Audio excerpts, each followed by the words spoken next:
지난 시간에 이어서 이번 시간에는 사례관리 실천 과정 중에서 사정 단계와 계획 단계에 대해서 배워보도록 하겠습니다. 사정 단계는 사례관리 서비스에 참여하기로 동의한 클라이언트와 그 가족의 욕구, 자원, 강점, 장애물들을 심층적으로 포괄적으로 파악하는 단계라고 할 수 있습니다. 이어서 계획 단계는 사정의 결과를 바탕으로 클라이언트의 문제와 욕구를 해결하기 위한 개별 서비스 계획을 수립하는 단계라고 할 수 있습니다. 사례 관리자에게서 사정은 주로 인테이크 이후에 이루어지나 상황에 따라 재사정이 요구되며 그 결과에 따라 서비스 계획이 수정되기도 합니다. 먼저 사정 단계에 대해서 배울 거고요. 이어서 이제 계획 단계에 대한 부분들을 진행해 보려고 합니다. 사정 단계에서 사례 관리자가 수행해야 될 과업은 특히 욕구 사정, 자원 사정, 강점 사정, 장애물 사정이 있을 수 있는데요. 욕구 사정에는 욕구 영역별 파악을 하고 욕구 사정 도구를 활용하게 되고요. 자원 사정에서는 공식적, 비공식적 자원들을 활용하게 됩니다. 사례 관리에서 사정이 갖는 의미, 그리고 주요 사정 내용, 사정 지침에 대해서 하나하나 배워보도록 하겠습니다. 사정의 의미. 사정은 사례 관리 실천에서 중요한 요소로서 초기 인테이크 후에 수행되고 사례 관리 전 과정에서 지속적이고 반복적으로 이루어지는 것입니다.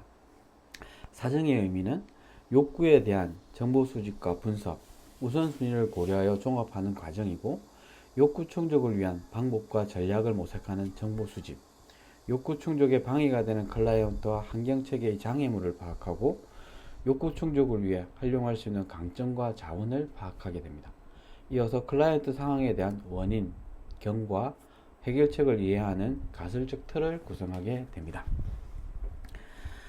주요 사정의 내용과 지침들도 한번 보면 이용자의 능력과 서비스 욕구를 파악하고 이용자의 사회적 관계망과 이러한 관계망의 구성원들이 이용자 욕구에 부합하는 능력의 정도를 파악하게 됩니다.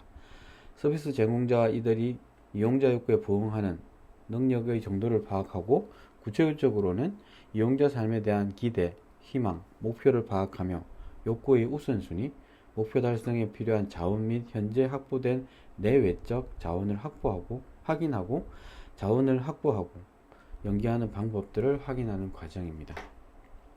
조금 더 자세히 보면 정확한 사정은 사례관리 실천 과정에서 핵심적인 부분이며 이후 서비스 계획 및 실행에 직접적인 영향을 미치게 됩니다. 따라서 사례 관리자는 다양하고 충분한 정보를 확보하기 위해 노력해야 하고 클라이언트나 주변인, 서비스 제공자의 진술뿐만이 아니라 서면화된 정보, 관련 기록, 진단, 검사 기록, 재산 증명, 서비스 제공 기록 등을 확인해야 되며 클라이언트 행동과 대인관계, 가정형평 등에 대한 관찰 정보들을 수집해야 합니다. 주요 정보원들 간의 내용이 일치하지 않을 때는 그 의미가 무엇인지 탐색하고 재확인하는 과정 등을 통해서 추가적인 노력을 요해야 합니다. 사회복지 현장에서 사례관리 사정은 앞서 기술한 바와 같이 생태 체계학적 관점과 가족사항 및 개입 이론, 강점 관점과 인파워먼트 관점, 네트워크 이론 등 관련 이론과 관점을 활용하여 수행해야 되고, 사정에서는 가능한 사례관리 대상자와 가족을 한 단위로 보고 주변 체계와의 상호 관련성을 종합적으로 이해해야 합니다. 문제나 병리에 집중하기보다는 강점을 강조하도록 해야 하고 비공식적이고 공식적인 지지체계와 관계망을 끌어들여 문제 해결의 실마리를 찾도록 해야 합니다.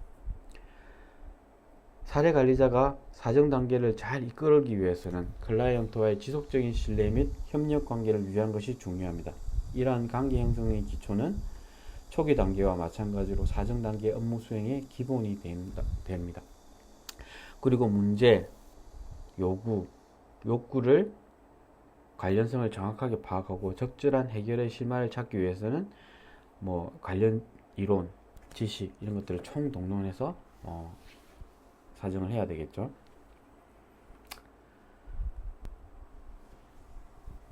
사정은 한 번으로 끝나는 것이 아니고 지속적으로 이루어집니다. 클라이언트의 상황이나 여건이 변하면 추가적으로 재사정을 할 수 있고 사정의 결과 바탕으로 사례에 의해서 사례의 유형을 결정하고, 위기 사례의 경우에는 대부분 인테이크 이후에 결정되는 경우가 많습니다.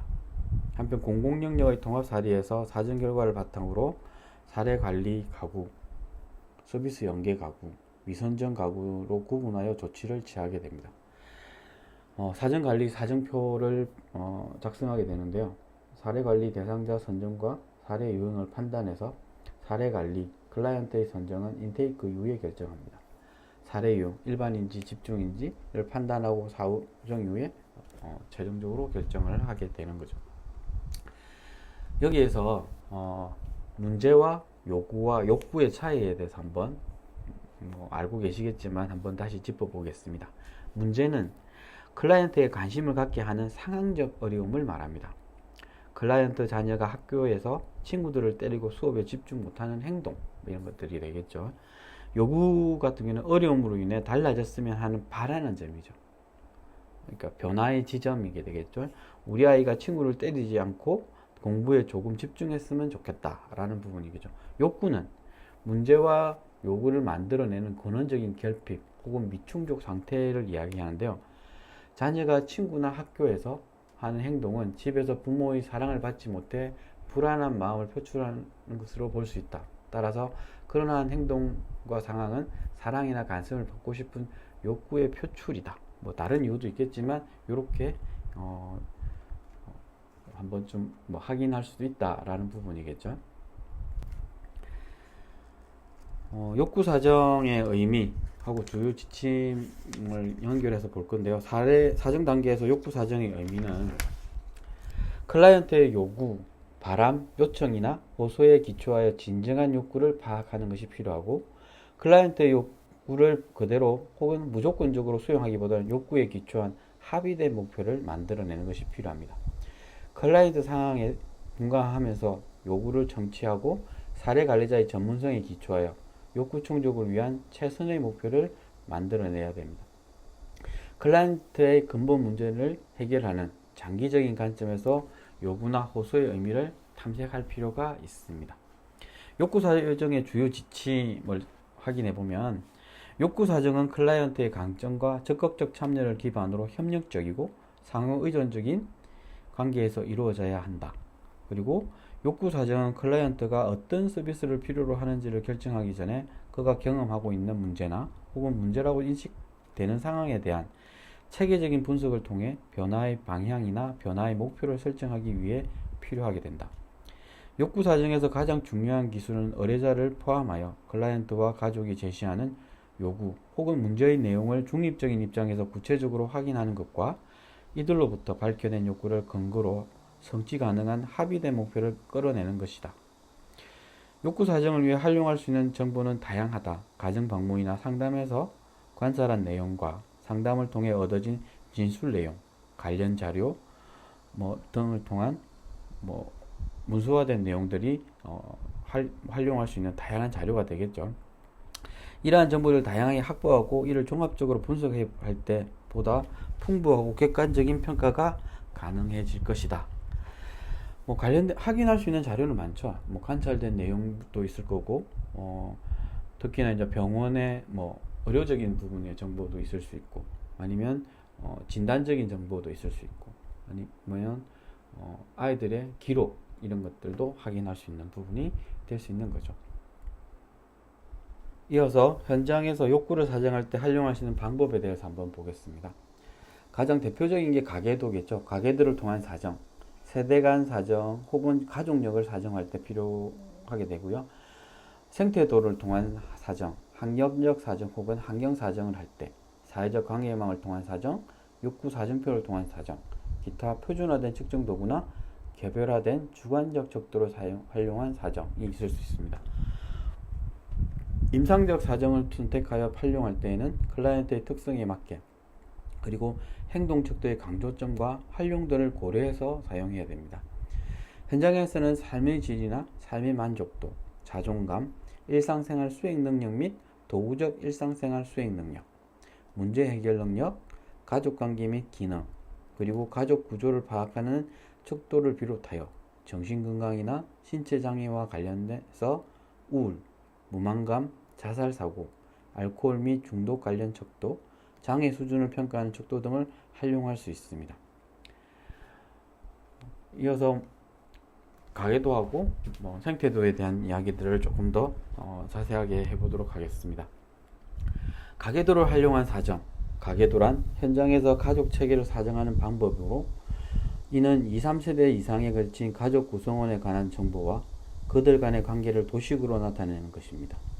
가족에 관한 정보를 도식화함으로써 복잡한 가족 유형의 형태를 한눈으로 볼 수 있고 현재 클라이언트의 문제가 가족 맥락과 어떤 관련이 되는지 그리고 그 문제가 가족 안에서 과거로부터 현재까지 어떻게 전개되어 왔는지 가족의 정서적 관계 등을 파악하게 됩니다. 가계도의 사용 목적은 복잡한 가족 내 유형들이 어떻게 세대를 거쳐 전달되며 죽음, 질병, 성공, 실패 따위의 과거 사건들이 현재의 가족 유형과 가족 내 이인관계 혹은 삼각관계에 어떻게 영향을 주고 있는지 보여주게 됩니다. 이러한 가계도는 사례 관리에서 효과적인 사정 도구로 활용하게 됩니다. 가계도는 현장의 여건에 따라 사례 관리자들이 가족을 면담하거나 관찰한 근거를 가지고 독자적으로 기록하는 경우가 있으나 원칙적으로는 가족들과 함께 작성하면서 가족의 문제에 대한 이해를 높이는 것이 바람직하다 할 것입니다.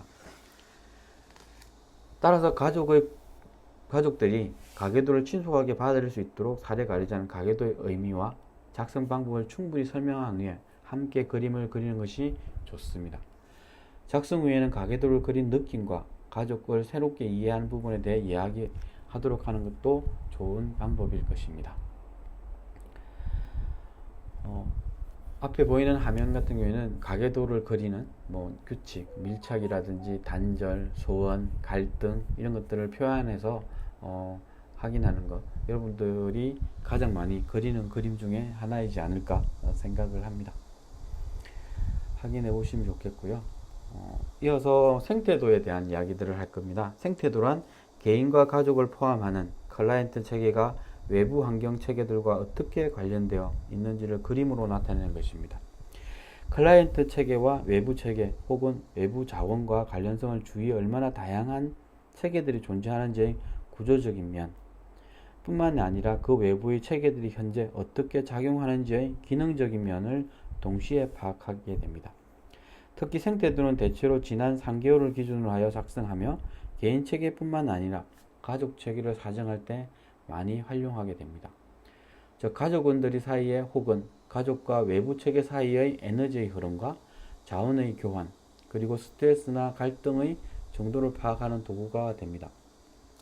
생태도를 활용함으로써 사례 관리자는 그 가족 내에 존재하는 결속, 긴장, 지지 뿐만 아니라 가족과 외부 체계 사이에 존재하는 가족의 부족함과 결핍, 자원의 흐름, 자원의 유용성을 이해할 수 있습니다.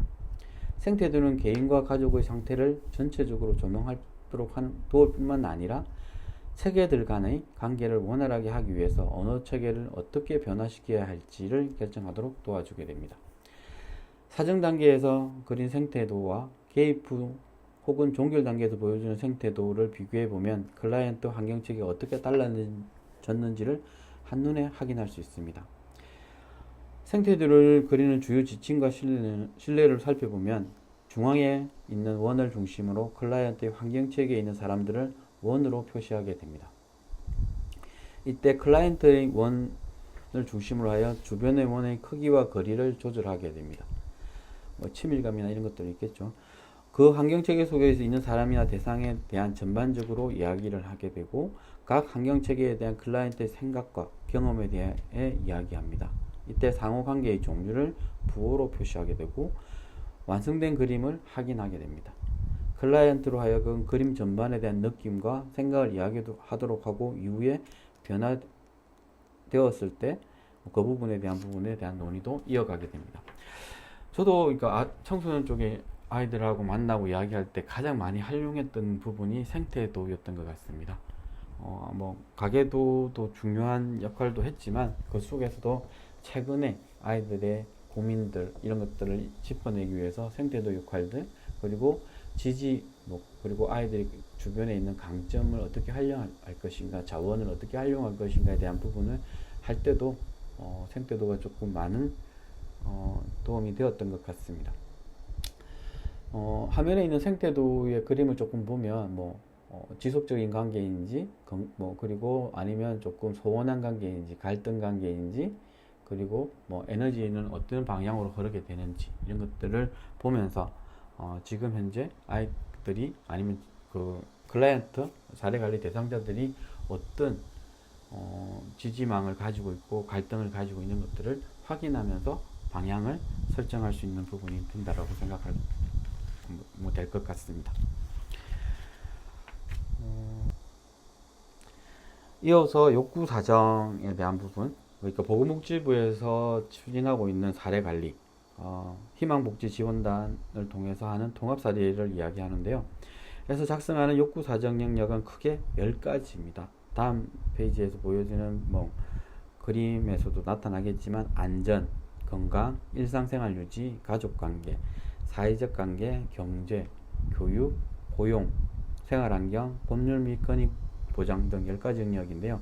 이 10가지 영역을 통해서 현재의 상황과 문제, 개인적 바람과 욕구, 자원과 강점을 하게 됩니다. 이를 통해서 기록하고 그걸 토대로 사례관리에 대한 사정을 통해서 이후에 어떻게 지원할 것인가에 대한 계획을 수립하는 것까지 가는 거죠. 욕구 자체나 욕구 충족의 수준 혹은 미충족의 수준을 객관적으로 측정하는 절대적인 기준은 없습니다. 그렇기 때문에 각 현장에서는 나름대로의 합의가 필요하고 욕구 충족의 한 가지 기준으로는 욕구 충족을 위해 합의된 목표가 어느 정도 달성되었는지를 확인하는 것이 필요하게 됩니다. 앞에서 말했던 10가지 영역 부분인데요. 이 욕구 사정의 영역에서 안전에 있어서는 가족 내 안전을 유지하는 것, 가족 외부로부터의 안전을 유지하는 것을 확인하게 되고, 두 번째 건강은 신체적 건강, 정신적 건강을 확인하는 부분이고요. 일상생활 유지에 있어서는 의식주 관련 일상생활 유지가 가능한지, 여가생활에 대한 부분을 어떻게 하고 있는지, 그리고 가족관계에서는 관계 형성과 가족 돌봄에 대한 부분, 사회적 관계에서는 친인척 및 이웃 간의 관계가 어떻는지, 소속된 집단 및 사회생활에 대한 부분도 확인하게 되고요. 경제 영역에서는 기초생활이 해결되고 있는지, 자산이 있는지 이런 것들도 확인하게 되고요. 7번째 교육 영역에서는 기초학습 습득이나 향상에 대한 이야기, 교육 개선을 하면에 대한 부분, 고용은 취창업이나 고용 상태가 어떻는지, 그리고 생활환경에서는 주거 내부 환경 개선과 안전, 주거 내외부 환경과 지역사회 관계망을 확인하는 거고요.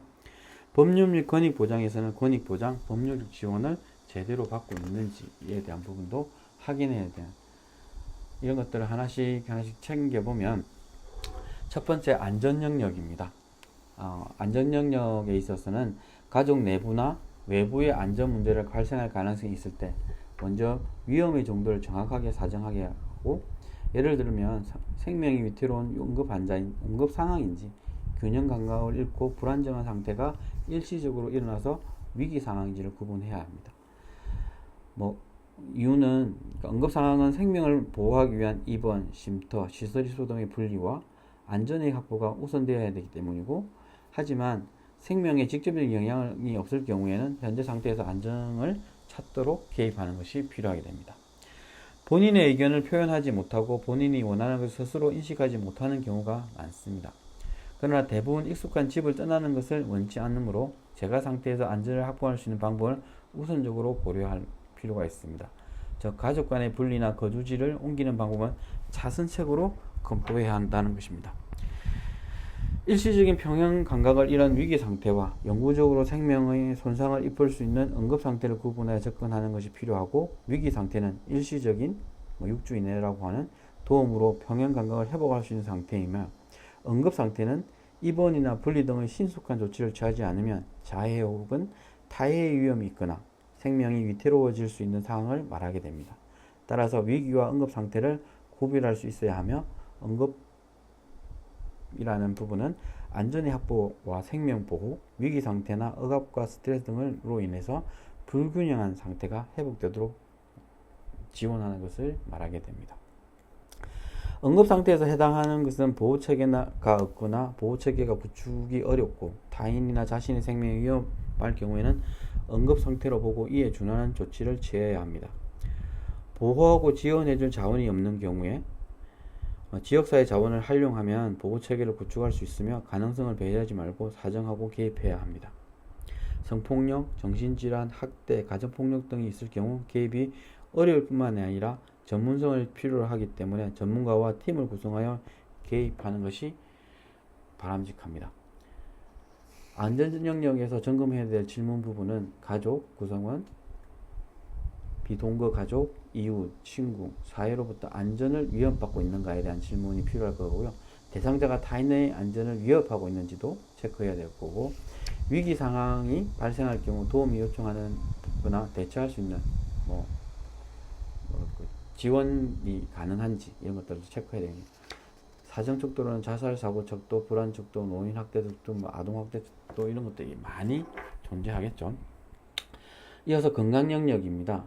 신체적 건강 영역은 장애, 상해, 희귀 난치성 질환, 비만, 영양결핍 등으로 인한 신체 질환과 생활의 불편함을 사정하고 원인을 파악함으로써 문제 해결의 실마리를 찾도록 접근하는 것이 필요하게 됩니다.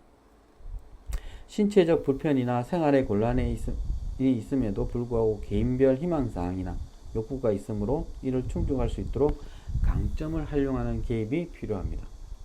또한 보건, 의료적 처치와 약물 치료 등이 병행되어야 하는 경우가 많으므로 이를 위한 연계와 팀 구성들이 필요하게 됩니다. 최근에는 읍면동에 있는 찾아가는 보건복지팀에 간호사가 배치됨으로 인해서 좀 더 지원의 효율성을 더하고 있다라고 보고, 앞으로는 더 다양한 부분의 지원들이, 구성원들이 함께 하는 것이 필요하지 않을까라고 생각하고요. 정신적 건강의 영역은 정신질환, 음주, 불안, 폭력행위, 대인기피 등의 문제가 있는데, 정신건강은 신체 건강과도 상호 관련이 있으며, 따라서 일상생활이나 교육, 취업, 경제 영역, 가족관계 등 모든 영역과도 맞물려 있으므로 포괄적으로 사정하여 개입할 필요가 있습니다. 정신질환 및 대처에 관한 전문 지식을 필요로 하게 되며 여기에는 관계 형성이나 의사소통, 감정표현, 자존감 향상 등이 여기에 포함이 될 거죠. 이러한 전문적 지식을 필요로 하는데, 이는 사례 관리자로서 직접적 서비스를 제공하기 위한 필수적인 전문가적 기술이라고 할 수 있습니다. 그래서 여러분들도 이런 부분에 대한 관계 형성이나 의사소통이나 감정 표현이나 자존감 향상에 대한 나름의 기술을 습득하고 계셔야 되겠죠. 건강 영역은 개인별 능력과 정상, 수준별로 구체적인 서비스 계획을 수립하는 것이 필요하게 됩니다. 사례 관리자가 직접 시행할 서비스와 연계할 간접 서비스를 구분할 있어야 하고, 서비스 자원의 기준을 맞출 것이 아니라 이용자의 욕구나 사례 관리자의 전문가적 판단에 근거하여 이용자의 자립을 지향하는 계획을 수립해야 되는 거죠. 건강 영역을 점검하는 질문으로는 본인이나 동거가족 중 신체적 질환 혹은 정신적 질환으로 치료나 약물 관리를 하고 있는가, 신체적 질환 또는 정신적 질환으로 일상생활, 사회생활에 어려움이 있는가, 본인이나 동거가족 중 지난 6개월 동안 자살을 시도한 적이 있는가. 사정척도 부분에서는 신체 건강은 전문의 소견이나 진단, 정신건강은 ADHD, 사회적 해피 및 불안 척도, 우울증 척도, 충동 성향, 공격성 척도, 스트레스 척도, 인터넷 중독, 알코올 중독 이런 것들을 체크할 필요가 있습니다. 이어서 일상생활 유지 영역인데요.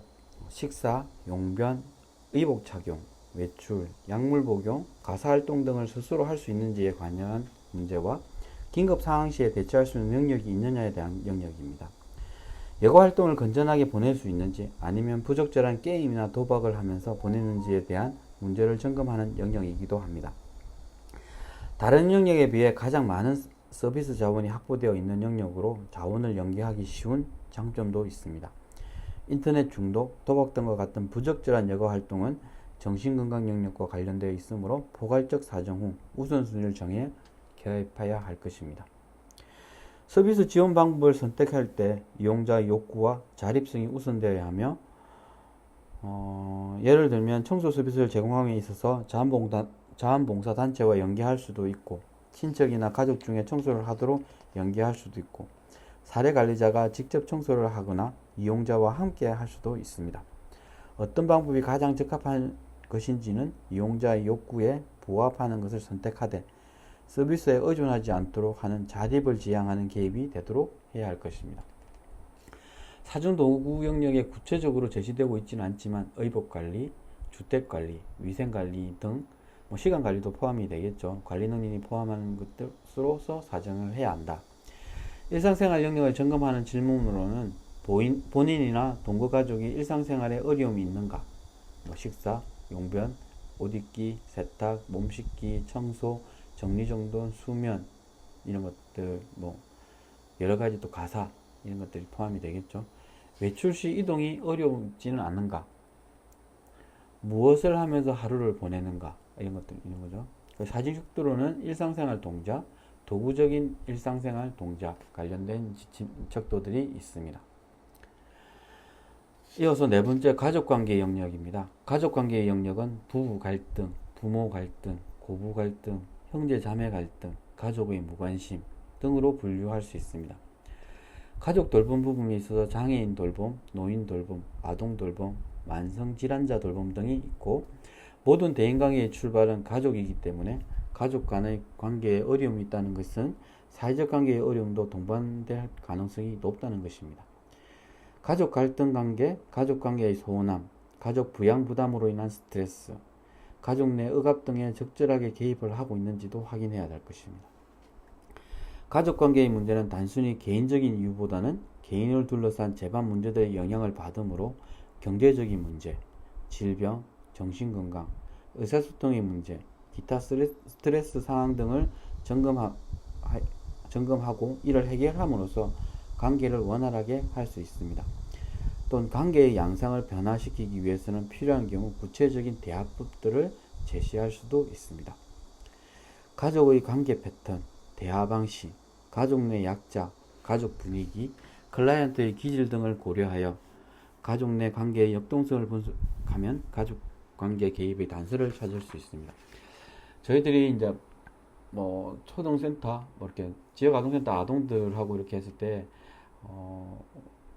그러니까 대화법에 문제가 있어서, 그러니까 갈등이 일어나고 가출도 하고, 이런 여러 가지 폭행도 일어나고 이런 상황들이 있었던 적이 있었어요. 그런 부분에서 저희들이 가족 내의 대화를 하는 부분에 있어서 함께 직접 저희 사회복지사들이 가정으로 방문해서 회의도 하고 이런 것들 여러 가지 하면서 보완을 해 보려고 노력했고, 그 가족이 조금 많이 건강해지는, 그리고 그 아이들의 역동이나 부모의 역동들을 찾아내는 작업들을 한 적들이 있었던 것 같아요. 그런 부분들도, 그러니까 어떻게 몰라서 갈등이 일어나는 부분들은 조금 같이 풀어내는 방법들이 필요할 것 같고요.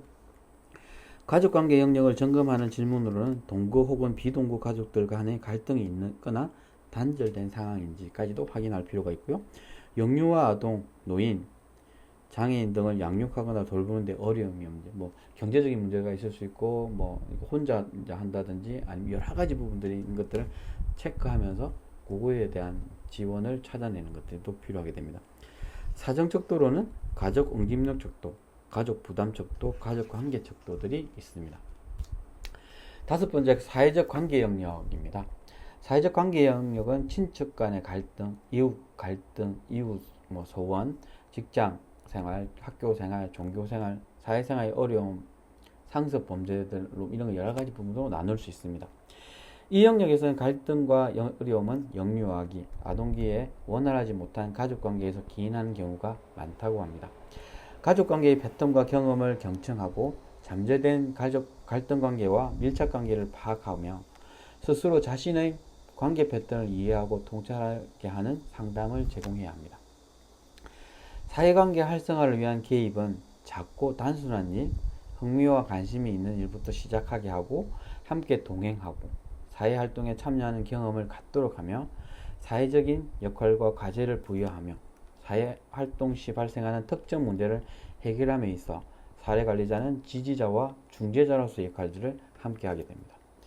이용자 스스로 문제 해결의 최종적인 결정과 책임을 지도록 격려하고 지지해야 하며 사례 관리자는 결정을 돕기 위해 최대의 정보를 제공하고 스스로 선택하는 것을 책임질 수 있도록 적극적으로 지원할 필요가 있습니다.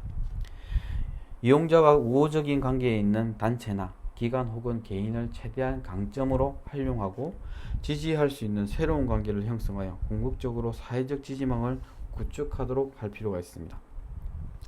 사회적 관계 영역을 점검하는 질문으로는 도움을 받을 만한 친인척, 이웃, 동료 관계, 단체나 기관이 있는지를 확인하는 것입니다. 그리고 본인이나 동거 가족이 외부 활동이나 연락을 하거나 그리고 또는 단절된 상황들이 아닌지를 체크할 필요가 있습니다. 본인이나 동거 가족이 이웃과 갈등을 유발하고 있는지도 체크할 필요가 있고요. 여기에서 사회적 관계 영역을 사정하는 척도로는 사회적 지지 척도, 사회적 갈등 척도, 대인관계 능력 척도 등을 가지고 체크할 수 있습니다.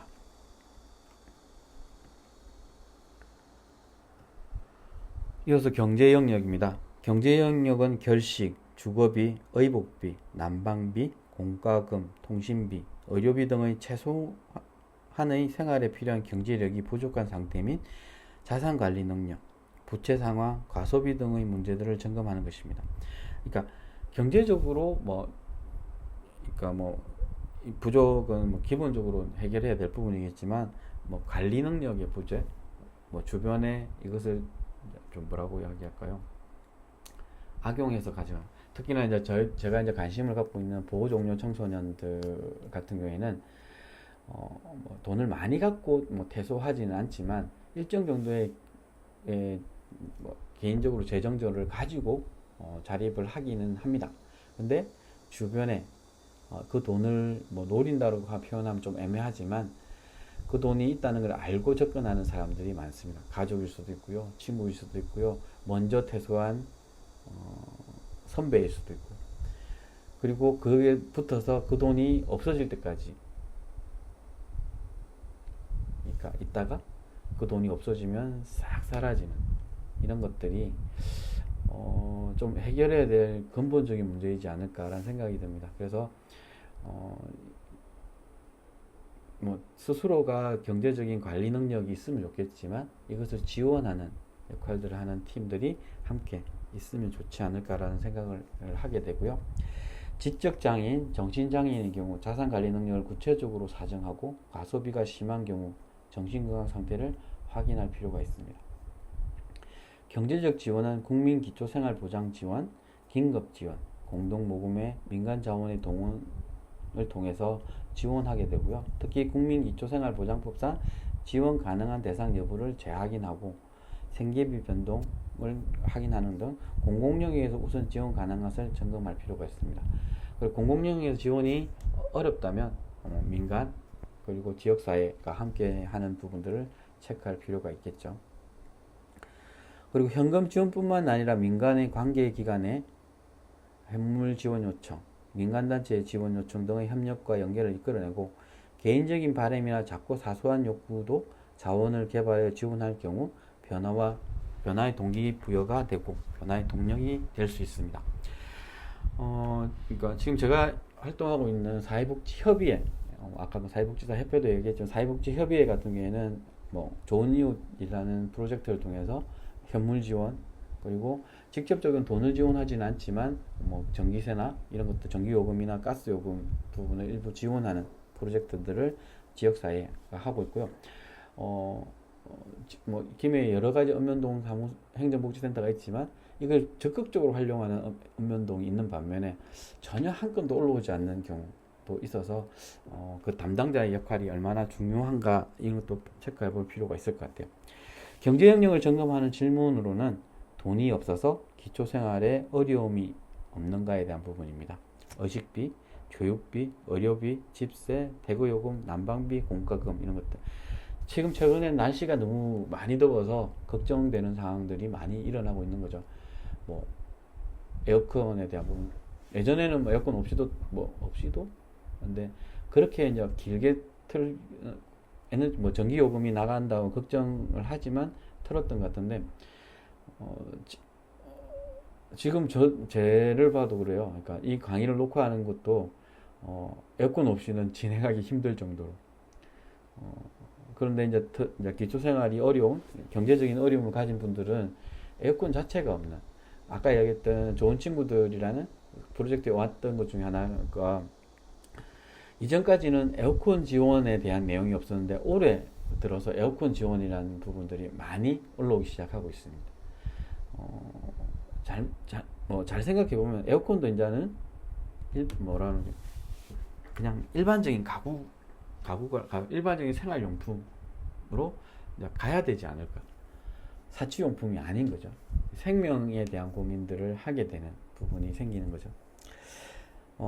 그리고 금전 관리나 빚 때문에 어려움이 없는가. 빚 하면 경제적인 어려움이 가장 큰 거죠. 그런 부분, 특히나 사채나 이런 것들을 통해서 과도한 부채에 대한 문제가 있지 않는지, 그리고 수입과 지출에 대한 관리는 되고 있는지, 이런 것들도 체크해 볼 필요가 있는 부분입니다. 사정특도는 기초 사정 시 현금 급여 수령액이나 수입 규모, 그리고 지출 규모들을 확인할 필요가 있는 거죠. 저도 예전에 어릴 때 처음 사회에 나갔을 때 수입보다는 지출이 많았던 것 같아요. 그래서 어떻게 버텼는지도 힘들었고, 그런 과정에서 가계부를 또 써보고 이렇게 하면서 그것을 조절하는 역할도 했고, 이런 부분들이 필요하지 않을까.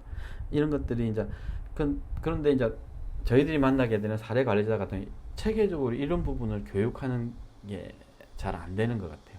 그래서 이런 것들도 지속적으로 지역사회가 함께 교육하고 체크하고 하는 것들을 해야 되지 않을까라는 생각이 들고요. 1번째 교육 영역입니다. 교육 영역은 읽기, 쓰기, 말하기, 수생과 관련된 기초 지식 습득과 교육비, 사교육, 특수교육, 진학, 무단결석, 학업 성적 등과 관련된 교육 개선 영역으로 구분할 수 있습니다. 기초 지식이 부진한 이유를 먼저 진단하고 진단 결과에 따라 개입 방법을 선택하여 지원하게 됩니다. 예를 들어 보면 아동의 언어 발달이 또래보다 지체되는 경우 지적 수준에 대한 문제가 있는지, 학습 환경이 되지 못하고 있는지, 정서적 심리 문제에 있는지, 진단 결과에 따라 그에 적합한 방법으로 개입이 진행되어야 되는 거죠. 지적 수준에 문제가 있다면 그에 맞는 다른 대안을 찾아야 되는 거고, 학습 환경이나 지원이 이루어지지 않아서 그러니까 한글 교육이나 이런 것들이 안 됐기 때문에 한다면 그거에 대한 우선순위를 정해서 진행하는 방법들이 필요하겠죠. 교육비 문제는 경제 영역과 관련되어 있고, 무단결석은 가족관계나 정신건강과 관련되어 있습니다. 특수교육은 장애나 질병, 정신건강과 관련되어 있으며 이를 고려해 통합적으로 진행할 필요가 있는 거죠. 무단결석이 많은 거는 그러니까 못 일어나서 그럴 수도 있는 거고요.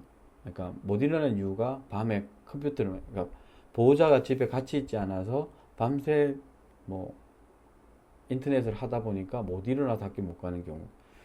예전에 이런 친구들을 깨워서 보내는 작업들도 많이 했던 것 같아요, 저희들이.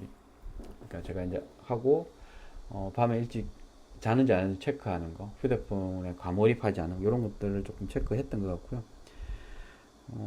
또 장애가 있을 경우에 또 그에 맞는 이런 것들이 함께 고려될 필요가 있는 거고요. 사교육은 지역사회의 수준과 지역사회의 합의에 의해 이루어져야 하며 낙인감을 주지 않는 범위 내에서 자원봉사자나 민간자원을 활용하는 것이 바람직하다 할 것입니다. 저도 이제 한 20여 년 전에 청소년센터 할 때 일인 것 같아요. 의욕은 높았죠. 그래서 우리 애들 수준을 고려하지 않고 의대 친구들을 멘토링으로 붙여서 학습을 진행했는데 미안했어요. 의대 학생들한테. 우리 친구들이 못 따라가는 게 아니고 하려고 하는 의지가 별로 없었던 것도 있었던 것 같고, 이렇게 하면서 아이들한테 그리고 아이들한테도 힘들어하고, 그러니까 멘토를 하는 대학생들도 힘들어하는 상황들이 있어서 요거에 대한 부분. 하지만 그래서 약속을 하고자 하면 내가 이제 하겠다라고 하고 중단했던 이런 경우도 있었던 것 같습니다. 그래서 지역사회의 자원, 그러니까 자원이 있는 지역 같고 없는 지역 이런 것들도 고려해야 되는 거죠. 아동의 경우 학습 동기, 과제 수행 능력, 교과 적응력, 미래 비전을 심어주는 것 등을 구체적으로 사정하고 노인의 경우에는 남은 노후 계획을 등을 사정하여 개입하는 것이 필요하다. 교육 영역을 점검하는 질문으로는 본인이나 자녀가 학습 능력, 이 부족하여 사회생활이 어려운지에 대한 부분이 필요합니다. 읽기, 쓰기, 말하기, 듣기, 타인 이해하기, 계산하기 이런 부분. 예전에 이제 장애인 시설에서 이제 매점 이런 거 운영하면서 장애인 친구들이 지적 장애인 친구들이 하면서 그때 이제 에피소드 아닌 에피소드가 있었던 것 중에 하나가 뭐냐면 여름이었어요. 여름에 이제 그 시설에 이제 회의가 있어서 갔다가 그 매점을 이용하게 됐고 그 아이스크림을 하나 샀는데 여름인데 그러니까 계산할 때까지 기다리다가 아이스크림이 다 녹았어요. 그랬던 기억들도 있었던 것 같아요. 그래서 뭐 그 기다리면서 저만 그런 게 아니고 많은 사람들이 기다리고 있었고 아이스크림이 녹은 상태로 먹기도 했고 뭐 이렇게 하는 보면서 그렇지만 누구 하나 그러니까 성질을 내지 않았던 것들이 있어요. 그런 부분들이 좀 필요하게 되고요. 본인이나 자녀가 학교 생활이나 학업 유지에 어려움이 있는지 사정적 도로는 지능검사, 기초교육평가, 지적장애 진단, 자폐성 진단 척도 등을 고려할 수 있습니다. 이어서 고용영역입니다. 고용영역은 실업, 실직, 열악한 근로환경, 저임금, 비정규직, 구직, 창업의 어려움들을 구분해서 판단하게 되는데요. 취업을 위한 개입은 취업 전에 필요한 활동으로부터 시작하게 하며 취업 초 탐색, 취업 활동 적응 과정으로 연속적인 지원이 필요하게 되고 취업이나 창업을 위한 자기 이해와 스트레스 관리, 스트레스 대처 요령 등을 병행해서 지원해야 될 필요가 있습니다. 열악한 근로 환경이나 저임금 등의 문제는 객관적인 입장에서 근로 환경과 임금 수준에 대한 판단과 아울러 이용자의 입장에서 대변인 역할들을 해줄 필요가 있는 거죠. 취업 지원을 위한 개입, 취업 전 활동이 중요한데 동기부여와 의미부여, 무기력감과 자존감 회복 등이 필요하게 되고 취업 초 수준의 합의와 취업 목적을 명확하게 하는 단계적 개입이 필요하게 됩니다. 앞에서 말했던 대변인 역할 부분 중에서 했던 것 중에 하나가 그런 게 있어요. 특히 제가 만났던 부분은 이제 청소년들이 아르바이트를 하게 되고 이 아르바이트를 하는 과정에서 부당한 대우를 받는 경우들이 종종 생기게 됩니다. 그랬을 때 이 부분을 어떻게 해결해 줄 것인가에 대한 문제들이 생겼고 그랬을 때 이제 법률적 지원이나 아니면 직접 아르바이트 현장에 가서 대변하는 역할들까지도 했던 것 같습니다. 그리고 취업 지원을 했고 고용 영역을 점검하는 질문으로는 본인이나 동거 가족이 근로 능력, 가족 돌봄, 자녀 양육, 일자리 발굴, 개인관계 기술, 신용, 신체 및 정신건강 등의 어려움이 있어서 일하기가 어려운지 아닌지를 판단할 질문해 볼 필요가 있고요. 사정적 도는 직무 능력 척도라는 부분들이 있습니다. 그래서 장애인들의 고용 이런 걸 할 때 저도 이제 장애인 쪽에 잠시 일할 때 했던 것 중에 하나가 일의 단위를 세분화해서 하는 이런 것들의 훈련들도 함께 했던 것 같습니다.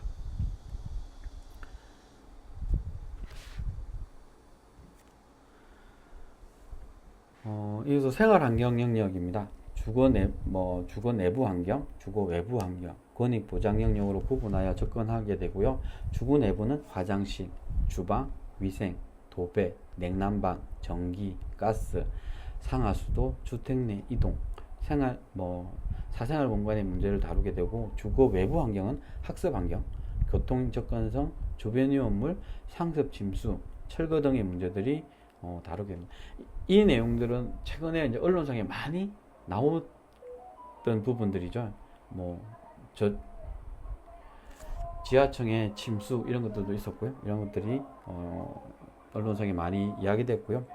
주거 환경으로 인해 불편사항이나 생활의 곤란을 해결하기 위해 시설을 보수하고 수리하며 주거 지역의 환경 문제를 보완하기 위한 해결 방법들을 지원하게 됩니다. 아동의 경우 접근성, 유해 환경으로 인한 유기, 폭력, 성폭력 등의 위험을 있을 경우도 있었고 하기 때문에 주거 외부 환경에 대한 안전성들을 파악할 필요가 있었고요. 그리고 이제 그러니까 뭐 안전성의 문제도 있지만 안정감을 주는 부분들도 이제 고민을 했던 적이 있던 것 같아요. 왜냐하면 특히 이제 부자 가정에 이제 아버지와 딸이 생활하는 공간에 독립적인 공간을 확보해주는 이런 것들에 대한 고민들도 있었던 것, 저희들이 논의하고 뭐 지원에 대한 고민들을 했었던 것 같습니다. 생활 환경 영역을 점검하는 질문으로는 주거 환경이 본인이나 가족의 안전과 건강에 해를 끼치는지, 주거 환경 문제로 본인이나 동거 가족이 이웃과 갈등을 유발하고 있는지를 체크할 필요가 있는 거고요. 이어서 법률 및 권익 보장 영역입니다. 10번째, 이혼이나 상속 등의 문제로 재산권 행사, 위자료 등 법률적 지원의 필요성을 확인해야 되고요. 주민등록 말소자, 노숙인 등 신분 상실 여부를 확인해야 되고, 경제적 파산, 신용불량 등으로 법적 회복 지원이 필요한지에 대한 확인이 필요하고, 불법 체류, 국적 취득 등 법적 지원이 필요한 경우를 확인해야 되고, 피소, 기소, 교통사고, 벌금, 처벌, 보상 등 법적 지원의 여부를 판단할 필요가 있고, 외국인 근로자, 장애 등으로 차별 대우를 받고 있지는 않은지도 확인해야 합니다. 그리고 권리 주장이 어려운 장애인, 불법 체류 등의 권리를 침해당하고 있는지도 확인할 필요가 있습니다. 법률 및 권리 보장 영역을 점검하는 질문으로는 본인이나 동거 가족이 법적인 문제로 일상생활이나 사회생활에 어려움이 있는가, 본인이나 동거 가족이 차별 대우나 불이익을 받고 있지는 않은가에 대한 고민들을 할 필요가 있습니다.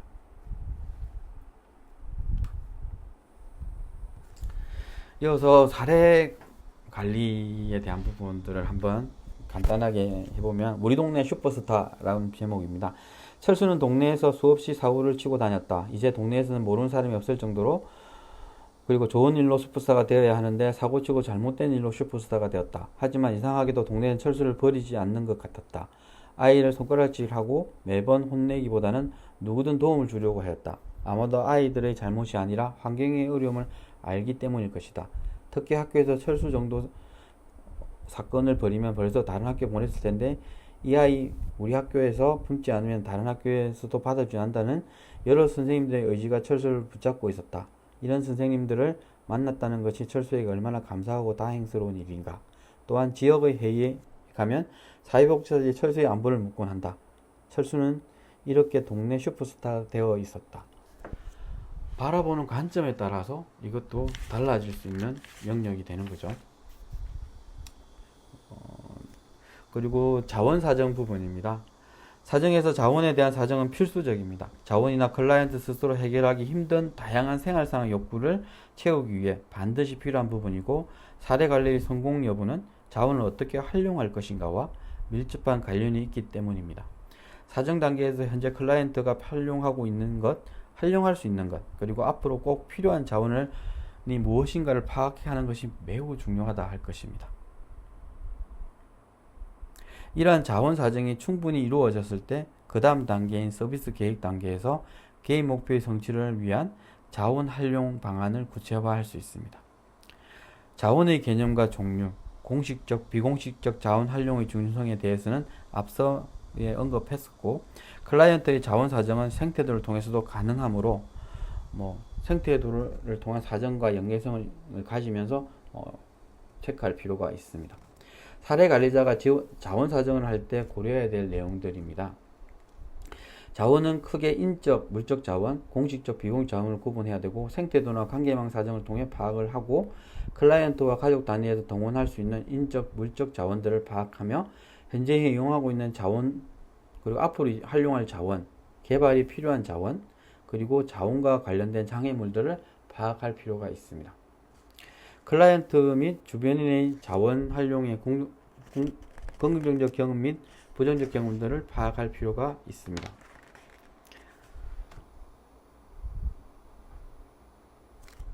이어서 강점 사정 부분입니다. 사정 단계에서 개인 및 가족의 강점 사정은 필수적이라 할 수 있습니다. 강점이란 클라이언트가 갖고 있는 능력, 용기, 의지, 역량, 가능성, 가치, 통합성 등의 긍정적 요소를 의미하게 되고, 강점은 장점과 유사한 면이 있으나 서로 다른 속성을 가지고 있습니다. 장점은 개인이 잘하는 것, 보기에 좋은 것, 어떤 기준에 의해 인정받는 것 등으로 이야기할 수 있고요. 강점은 개인에게 강한 것, 유연한 것, 내면에 잠재되어 있는 것, 그리고 피아노 오랫동안 단련된 것, 고통을 통해 성장하는 것, 이런 것들을 체크할 수 있습니다.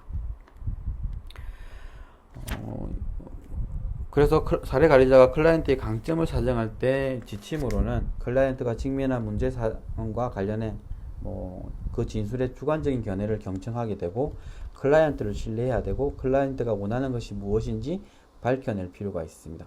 사정은 개인적, 환경적 강점을 찾아내는데 주목해야 된다라는 부분들을 찾을 수 있을 것 같습니다.